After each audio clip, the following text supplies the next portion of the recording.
Alors ça, c'est pour vous montrer un exemple d'un patient un peu plus vieux que vous, hein, mais à peu près de votre âge, une jeune femme, 25 ans, qui tousse depuis plusieurs semaines, on ne sait pas très bien, qui a de la fièvre, voilà, qui perd un petit peu de poids depuis 3 mois, qui se pape le cou et qui a des ganglions dans le cou. Voilà, il y a un ganglion susclaviculaire, bon, on dit ouais, c'est rien.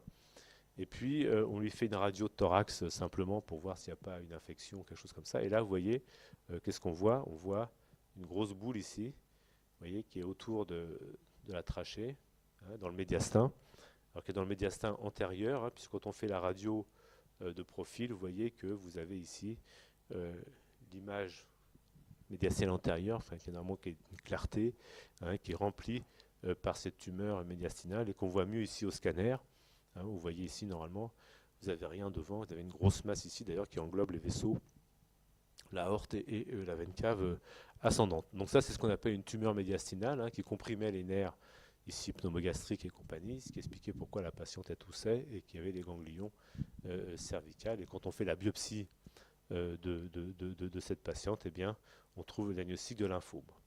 Et quand on la traite avec de la chimiothérapie, vous voyez que ben, tout a disparu. Bon, il n'y a plus la masse médiastinale ici.